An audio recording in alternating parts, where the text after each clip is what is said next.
Il était 1 heure du matin. La route était silencieuse, comme un cimetière abandonné, et le ciel était peint d'une obscurité profonde. Les lampadaires paraissaient faibles et fatigués, vacillant comme des bougies effrayées. Le monde entier semblait dormir, mais 5 jeunes hommes ne l'étaient pas. Leurs noms étaient Jordan, Samuel, Marcus, Kelvin et David. Ils revenaient d'une fête, musique forte, fumée, rire, danse, trop d'alcool.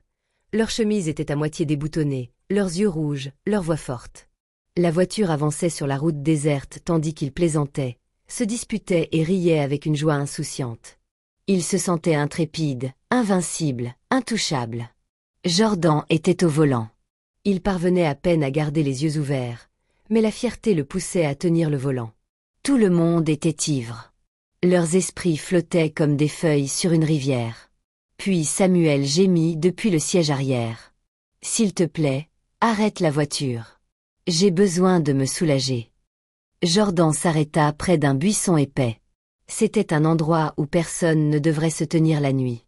Les arbres ressemblaient à des esprits sombres. Les feuilles ne bougeaient pas. L'air était immobile et lourd.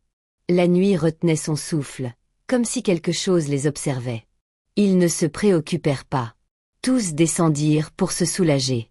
Ils riaient, faisant face au buisson, murmurant des bêtises, se balançant instablement. Jordan s'éloigna vers le côté sombre, à l'écart des autres. Le sol là-bas était silencieux. Trop silencieux. Son urine touchait la terre en éclaboussant doucement. Puis quelque chose bougea sous lui. Jordan cligna des yeux 1 fois, 2 fois. Ses yeux ivres se clarifièrent lentement, et il le vit. Un long cobra était étendu sous le jet de son urine. Son corps était épais, ses yeux brillants comme des charbons ardents, son capuchon dressé en signe de colère. Pendant 2 secondes, Jordan ne put respirer. Sa voix se brisa dans sa gorge. Puis il cria de toute la vie qu'il avait en lui. « Serpent !» Les autres se retournèrent brusquement. Le cobra siffla fort et aigu comme du métal déchiré. La peur s'empara instantanément des 5 hommes. Leur ivresse disparut comme de la fumée au vent. Ils reculèrent en tremblant, le cœur battant comme des tambours. Mais au lieu de fuir, ils se battirent. Marcus attrapa une pierre. Kelvin saisit un long bâton. Samuel et David se précipitèrent avec des bâtons et des morceaux de bois brisés. Ils frappèrent le cobra encore et encore, criant de terreur et de désespoir. Le buisson répercutait leur voix comme un avertissement à la nuit. Le serpent se tordait, sifflait, frappait l'air. Mais 5 hommes effrayés luttaient pour leur vie avec toute leur force. Après un long combat, le cobra tomba immobile. Le silence revint lentement. Leur respiration était lourde, la sueur coulait dans leur nuque. Ils se sentaient victorieux, comme s'ils avaient échappé à la mort. Les mains de Jordan tremblaient tandis qu'il fixait le serpent sans vie sur lequel il avait marché sans le savoir. Ils traînèrent le cobra mort au milieu de la route et le laissèrent là. Ils retournèrent à leur voiture, riant faiblement, célébrant leur survie, mais ils ne virent pas les 2 autres serpents cachés dans le buisson. 2 yeux brillants les observaient. 2 corps silencieux enroulés de colère. 2 témoins de la mort de leurs congénères. Pendant que les hommes parlaient et riaient, un serpent glissa lentement en avant. Les portes de la voiture étaient grandes ouvertes. La musique jouait doucement à l'intérieur. Des bouteilles vides roulaient doucement sur le siège. Le serpent rampait près du siège du conducteur et s'enroula comme une ombre, attendant l'aube. Les hommes entrèrent dans la voiture, riant encore de leur courage. Ils partirent sans savoir qu'un passager silencieux voyageait avec eux. Patient, froid, en colère. Ils conduisirent d'abord jusqu'à la rue de Marcus et Samuel. Les 2 hommes descendirent et saluèrent la nuit, heureux d'être vivants. Ils pensaient que le danger était passé. Ensuite, ils déposèrent Kelvin, puis David. Seul Jordan restait dans la voiture. Celui qui avait touché le serpent en premier. Celui qui avait crié. Celui qui avait uriné dessus. Il chantait en conduisant, joyeux et intrépide. Il ouvrit les fenêtres et laissa la brise froide du matin rafraîchir son visage en sueur. Le serpent sous son siège resta silencieux, yeux ouverts, corps immobiles. Il l'observait. Il attendait. Jordan arriva chez lui vers 2h30. Sa propriété était grande et silencieuse. Il gara sa voiture, étira ses os fatigués, et entra dans la maison d'un palourd. Il s'endormit immédiatement, sans jamais savoir que la mort l'attendait sous son siège. Le matin arriva. Les oiseaux chantaient comme si rien ne s'était passé. Les enfants riaient en allant à l'école. Le soleil se leva doucement, innocent et doré. Jordan sortit de la maison, détendu et frais. Il voulut prendre quelque chose dans sa voiture avant de sortir. Il déverrouilla la porte et l'ouvrit négligemment. Et alors, le serpent jaillit comme un éclair. Jordan recula en hurlant, secouant toute la propriété. Serpent! Serpent! Il courut, laissant la voiture grande ouverte. Il se cacha derrière la maison, tremblant, respirant comme quelqu'un qui n'avait plus d'air. Son cœur semblait vouloir éclater. Pendant ce temps, le serpent glissa complètement hors de la voiture. Il se déplaça sur le côté, et alors quelque chose d'impossible commença à se produire. Sa peau ondula comme de l'eau. Son long corps se plia et se raccourcit. Ses écailles fondirent pour devenir une peau humaine. Une tête, deux bras, des jambes, un corps entier apparut là où le serpent reposait. En quelques secondes, la créature devint une jeune femme, d'une beauté à couper le souffle. Ses cheveux étaient longs et dorés comme le soleil. Sa peau brillait doucement. Elle portait un pagne court noué à la taille, comme une jeune fille d'un monde ancien oublié. Elle se tenait près de la voiture, silencieuse, confuse, respirant lentement comme un nouveau-né découvrant la terre pour la première fois. Jordan sortit à nouveau avec un gros morceau de bois à la main. Il tremblait encore de la tête aux pieds. Ses yeux cherchaient le serpent sous le siège près des pneus, mais le serpent avait disparu, complètement disparu. Puis il se tourna et la vit. Le bois faillit tomber de sa main. Jordan resta figé comme une pierre. L'air autour de lui devint lourd. Sa voix le quitta un instant. Elle le regardait avec de grands yeux innocents. Jordan avala sa salive. « Qui êtes-vous » demanda-t-il d'une voix tremblante. « Que faites-vous ici » La fille ne dit rien. Elle semblait perdue, comme si elle ne savait pas parler, comme si elle ne savait pas expliquer son existence. Jordan recula, cherchant encore le serpent. « Quittez ma propriété, dit-il sèchement. Ne revenez pas. Allez-vous-en. Je ne veux pas d'ennui. La belle jeune fille baissa la tête tristement. Ses pas étaient lents tandis qu'elle marchait jusqu'à la porte, ses longs cheveux touchant son dos comme un fleuve coulant. Jordan la regarda, confus et effrayé. Il ne connaissait pas son histoire. Il ne connaissait pas sa douleur. Il ne savait pas qu'elle se souvenait de ce qui s'était passé près du buisson. Il pensait qu'elle était partie, mais elle ne faisait que commencer. Elle était venue pour lui, et elle reviendrait pour des réponses, pour la vengeance, pour le sang. La fille resta longtemps devant la porte de Jordan. Ses yeux étaient froids comme l'eau de minuit. Sa mâchoire était serrée par la colère. Elle cachait tout dans son cœur. Elle se souvenait de tout. Les rires, les cris, les pierres, la douleur. Sa sœur était partie pour toujours. Et celui qui l'avait tuée était dans cette maison, respirant librement. Jordan resta loin derrière, cherchant encore le serpent. Il regarda sous les pneus, le capot, son siège, partout où ses yeux pouvaient atteindre. Il tourna en rond comme quelqu'un qui a perdu quelque chose de précieux, mais le serpent n'était plus un serpent. Il soupira, confus et effrayé. Son cœur battait toujours la chamade. Il s'appuya sur la voiture, essuya son visage en sueur avec des mains tremblantes, puis laissa tomber lentement le bois qu'il portait. Il n'avait aucune idée que le serpent, maintenant transformé en femme, se tenait à quelques pas de lui il y a quelques minutes. Enfin, il retourna dans sa maison, verrouillant la porte derrière lui. Dehors, la fille aux cheveux dorés resta immobile. Elle serra les poings et ses yeux changèrent comme une tempête se formant. La colère brûlait dans ses veines. Mais elle se retourna et s'éloigna. Ses pieds la portèrent directement dans la forêt, profonde, sombre, vaste, pleine de secrets. Les arbres se tenaient comme de grands gardes la regardant. Le vent ne soufflait pas. Toute la forêt était silencieuse, comme si elle savait déjà qui elle était. Elle atteignit le cœur de la forêt où les feuilles recouvraient le sol comme un lit doux. Elle s'arrêta. Elle resta silencieuse. Puis un bruit.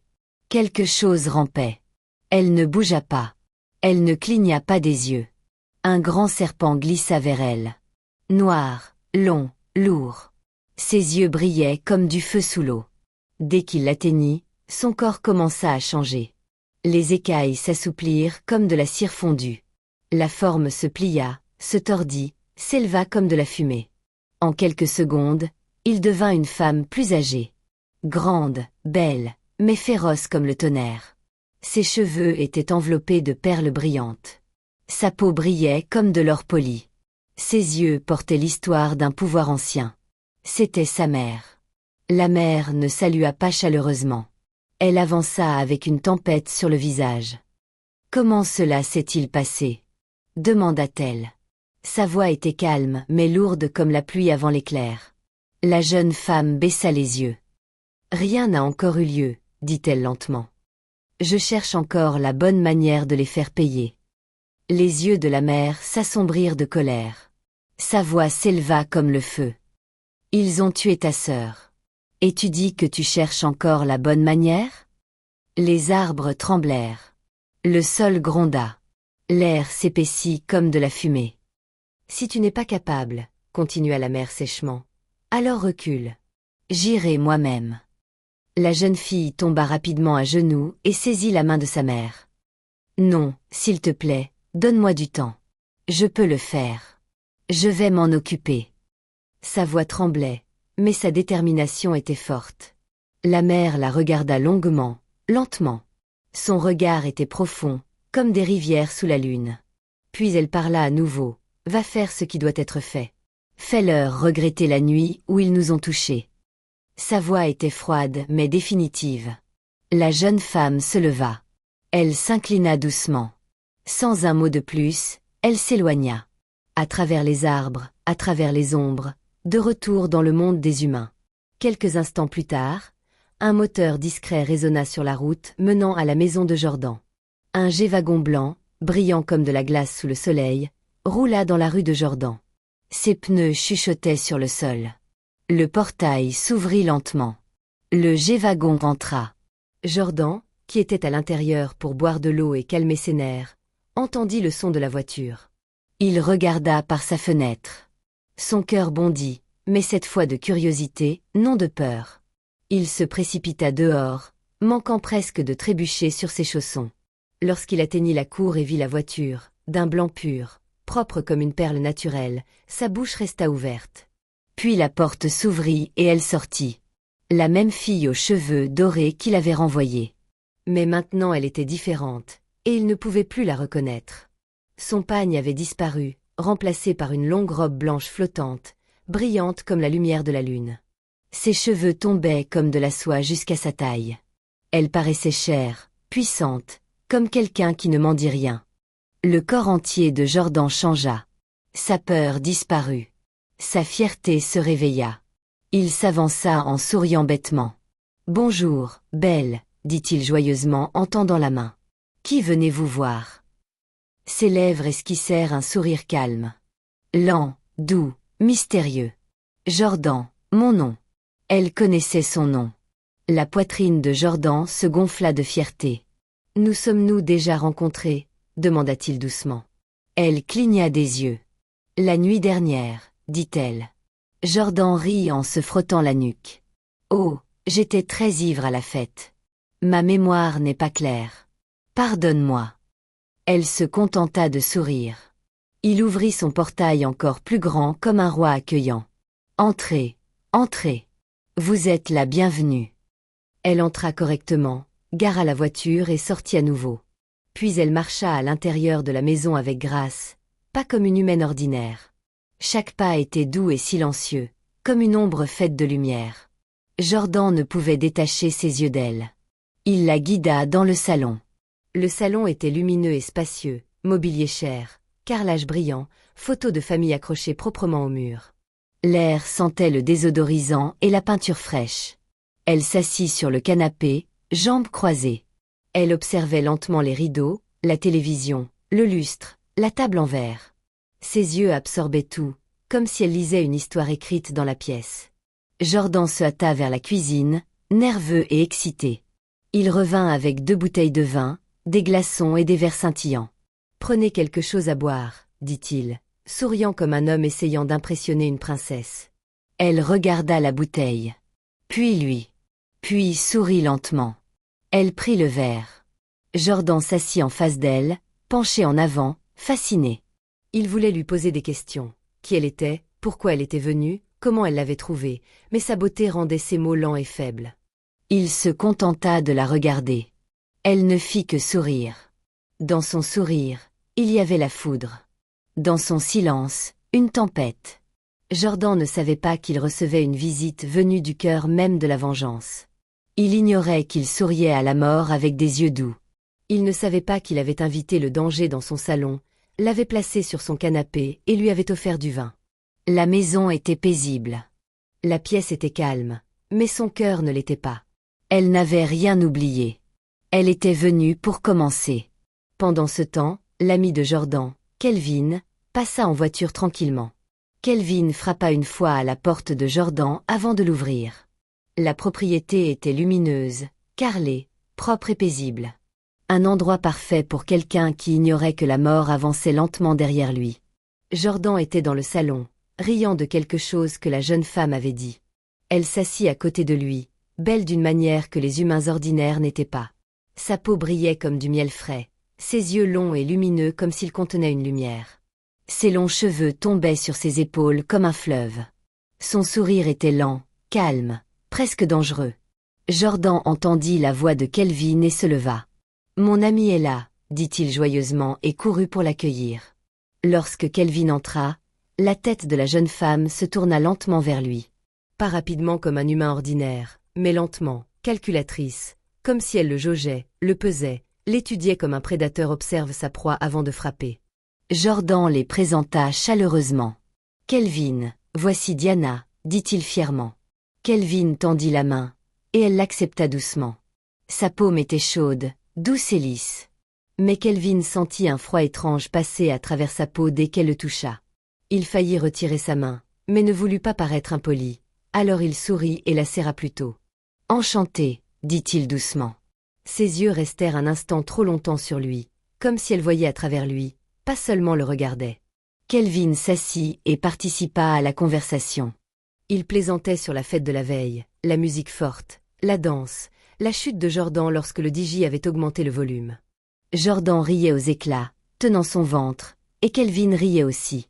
Mais Diana ne fit que sourire légèrement, un sourire fin et connaisseur, comme si elle savait quelque chose qu'eux ignoraient. Pour un moment, Kelvin se sentit complètement en sécurité. Puis cela arriva. Une douleur aiguë, soudaine et rapide, comme deux aiguilles brûlantes piquant le côté de son cou. Kelvin sursauta immédiatement. Sa main alla à l'endroit, le frottant doucement. Il regarda ses doigts. Pas de sang, pas d'insectes, rien. Mais la douleur persistait. Petite, brûlante, rampante sous sa peau, comme si quelque chose était entré et s'installait lentement. Son cœur battait plus vite. Il avala et força un sourire pour ne pas attirer l'attention. Jordan ne remarqua rien. Il parlait toujours, riait toujours, profitait toujours du moment. Mais Diana remarqua. Elle tourna lentement la tête, ses yeux suivant la main de Kelvin, fixant l'endroit exact qui brûlait. Ses lèvres s'étirèrent en un sourire plus profond, petit, froid, satisfait. Kelvin regarda ailleurs rapidement, se disant que ce n'était rien. Peut-être un moustique. Peut-être son esprit. Peut-être la fatigue. La nuit précédente avait été folle. Alcool, musique forte, route sombre, buissons épais et un serpent géant qu'ils avaient tué sans réfléchir. Il secoua ce souvenir de sa tête. Pendant presque une heure, Kelvin resta avec eux, parlant et riant.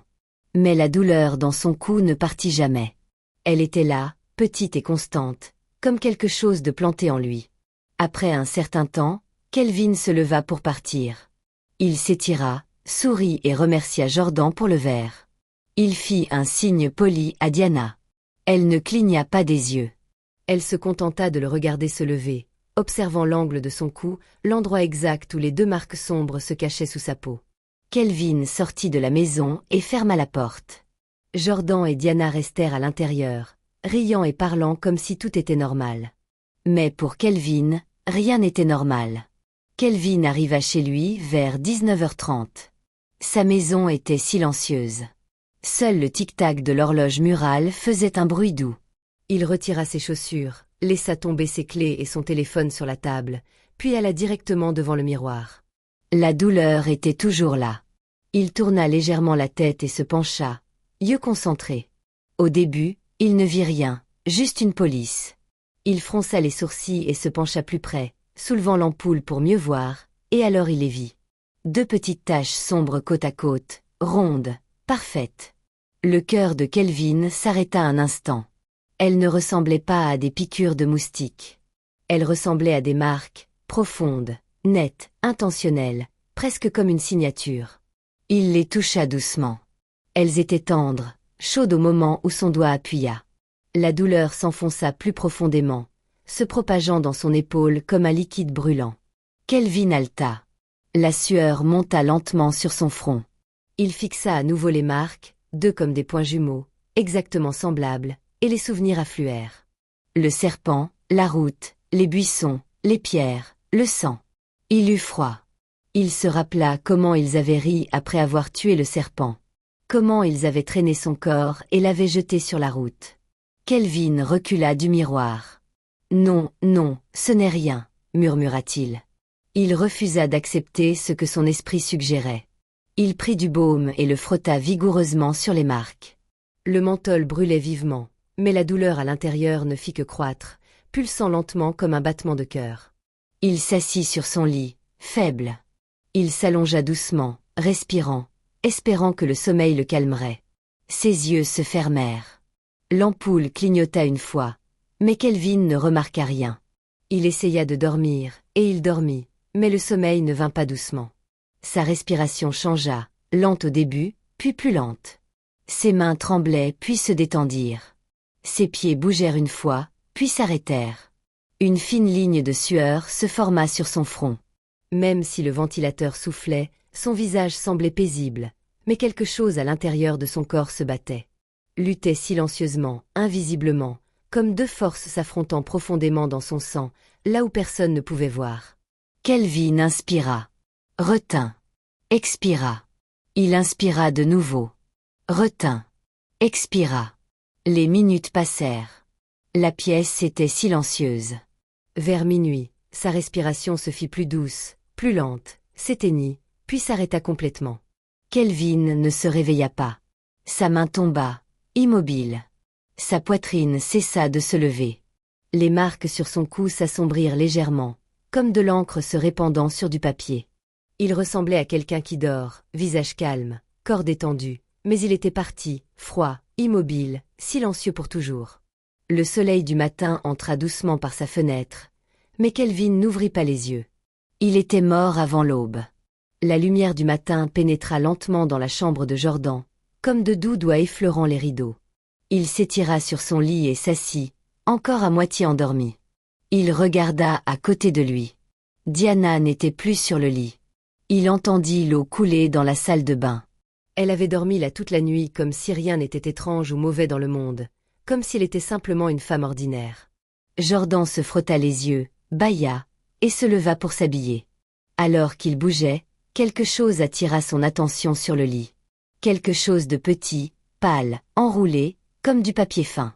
Il fronça les sourcils et s'approcha. C'était un petit morceau, brillant, léger, presque transparent, avec des motifs comme du verre fin. Il le prit entre ses doigts et le leva vers la lumière du soleil. Cela semblait étrange. Cela se sentait étrange. Jordan le retourna encore et encore, essayant de deviner ce que c'était. Cela ressemblait à de la peau sèche, mais pas humaine. La texture était trop lisse, trop délicate, presque comme des écailles. Il la fixa longtemps, confus. Qu'est-ce que c'est? Il ne pouvait pas comprendre. Après une minute de réflexion, il haussa les épaules, le jeta à la poubelle et continua de s'habiller. Il attachait sa montre lorsque son téléphone sonna. Il sourit paresseusement, s'attendant à un appel matinal normal. Mais dès qu'il décrocha, son visage changea. Ses yeux s'écarquillèrent. Sa main commença à trembler. Il tomba lourdement sur le lit. Kelvin était parti. Juste comme ça, mort dans sa chambre, seul, sans avertissement, sans maladie. Jordan se leva, le choc parcourant son corps comme de l'eau glacée. « Diana !» cria-t-il vers la salle de bain, la voix tremblante. « Kelvin est mort. » Le son résonna dans la maison. Jordan n'attendit aucune réponse. Il attrapa ses clés, sortit de la maison en courant. Dans la salle de bain, Diana se tenait, l'eau ruisselant dans son dos. Elle ne pleurait pas. Elle ne paniquait pas. Au lieu de cela, ses lèvres rouges s'étirèrent lentement en un long sourire calme. Elle murmura doucement, presque comme une chanson, un de moins. Elle termina son bain paisiblement, enfila une robe simple et quitta la maison de Jordan avec une joie tranquille. La mission avançait exactement comme elle le voulait. L'enterrement fut triste. Les gens pleuraient, les membres de la famille se serraient les uns les autres. Les amis restaient en deuil, comme si leur cœur se brisait. Jordan semblait avoir vieilli en quelques jours. Il ne cessait de murmurer. Comment? Pourquoi? Encore et encore. Diana resta à ses côtés, douce et réconfortante. Elle portait du noir. Ses cheveux tombaient librement. Personne ne pouvait deviner quelle était la mort cachée dans la beauté. Un des amis de Jordan, Samuel, grand, doux, le plus émotionnel, pleurait sans contrôle. Son corps tremblait. Sa voix se brisait. Ses yeux étaient rouges et gonflés. Diana lui toucha doucement l'épaule et le serra lentement. « Tout ira bien. Sois fort » murmura-t-elle. Il la serra fort, cherchant du réconfort. Elle sourit. Veuillez faire attention aux fausses parties 2 sur d'autres chaînes. Cette histoire est racontée uniquement sur la chaîne Storyline Africa. 2 petites marques apparurent plus tard sur sa poitrine. Des marques qu'il ne vit pas, ne sentit pas, et ne comprit pas. 3 jours passèrent. On le retrouva mort dans sa salle de bain. L'eau coulait encore. Les yeux fermés paisiblement. 2 marques sombres sur sa poitrine. Un autre disparut. Une autre pièce de vengeance accomplie. 6 mois passèrent silencieusement, comme le vent traversant des rues vides. Seul Jordan et 2 de ses amis restaient. Lui et Diana se rapprochèrent au fil des semaines. Ils mangeaient ensemble, riaient ensemble, faisaient de longues promenades nocturnes et visitaient les clubs comme autrefois. Jordan trouvait du réconfort dans sa compagnie. Elle était sa paix dans un monde rempli de morts qu'il ne pouvait expliquer. Cependant, Diana n'accomplissait plus seulement une mission. Quelque chose de plus profond était entré dans son cœur. Elle souriait davantage. Elle s'asseyait plus longtemps à ses côtés. Elle tenait sa main avec soin, sans comprendre pourquoi. Elle changeait. L'amour s'infiltrait en elle comme un fleuve lent. Quelque chose d'interdit, quelque chose qu'un esprit serpent ne devrait jamais ressentir pour un humain. Une nuit, ils assistèrent à une grande fête avec les 2 amis restants. La musique était forte, les lumières clignotaient. Diana dansa avec une beauté qui attirait tous les regards. Jordan ne pouvait détacher ses yeux d'elle. Lorsque la fête se termina, ils rentrèrent tous chez eux dans des voitures séparées. Jordan tenait la main de Diana alors qu'il la conduisait jusqu'à sa place dans sa voiture. Mais à mi-chemin, le moteur de la voiture de son ami toussa, trembla, puis s'éteignit. Ils essayèrent encore et encore, frustrés. Jordan, conduisant derrière eux, klaxonna, confus. Puis un serpent glissa de dessous leur voiture, lent et épais, ses écailles brillant sous la lune. Il leva la tête une fois, goûta l'air avec sa langue et se glissa silencieusement dans les buissons. Ses amis, riant, ne remarquèrent rien. Ils réparèrent leur voiture et continuèrent leur chemin. Le lendemain matin, la nouvelle arriva. Les 2 furent retrouvés morts chez eux. Aucune violence, aucune lutte, pas de sang, seulement 2 petites marques sombres sur chacun d'eux. Jordan sentit ses genoux fléchir. Il était le seul restant. La peur l'engloutit. Sa respiration s'accéléra. Ses mains tremblaient. Il conduisit jusqu'à une église proche, les mains tremblantes, le volant lourd. Pour la première fois depuis de nombreuses années, il s'agenouilla. Il pleura. Il pria avec des mots brisés. « Pasteur, s'il vous plaît. Tout le monde est mort. Je suis le seul restant. Je ne comprends pas ce qui se passe. Aidez-moi. » Le pasteur lui prit la main, pria et murmura. « Fais attention à la compagnie que tu gardes. Certains dangers ne ressemblent pas à des dangers. Parfois, la mort porte un sourire. » Jordan ne comprit pas. Pas encore. Mais il sentit le froid à l'intérieur. Il quitta l'église, confus et effrayé, tenant fermement les derniers mots du pasteur. Quelque part, au cœur d'une forêt cachée, Diana s'agenouilla devant sa mère. Elle leva lentement la tête, les yeux clairs, la voix calme. « J'ai terminé, » dit-elle doucement. « Il n'en reste qu'un. » Le visage de sa mère se durcit. « Alors ce n'est pas fini. » La gorge de Diana se serra. « Je veux qu'on lui épargne la vie. » Silence. Les yeux de sa mère se plissèrent comme des lames. « Tu l'aimes. » Diana baissa les yeux. Elle ne pouvait nier. Elle ne pouvait parler. La femme siffla comme le vent à travers les feuilles mortes. « Tu as 3 jours, » dit-elle lentement, la voix s'élevant avec une autorité ancienne. « 3 jours pour le tuer, ou tu feras face à ce qui vient après. » Diana trembla, le cœur brisé entre 2 mondes, devoir et amour, vengeance et affection, sang et humanité. 3 nuits, 72 heures, c'était tout ce qu'elle avait. Elle se leva lentement, les larmes aux yeux. Elle s'éloigna dans l'obscurité, déchirée, brisée, effrayée. Parfois, les personnes les plus proches de nous sont le plus grand danger que nous ne soupçonnons jamais. Tous les sourires ne sont pas sûrs. Tous les contacts ne sont pas purs. Et l'amour, même le plus fort, peut devenir une bataille entre la vie et la mort. Vous étiez sur Nevin Histoire. Si cette histoire vous a touché, n'oubliez pas de vous abonner, de liker et de partager autour de vous. On se retrouve très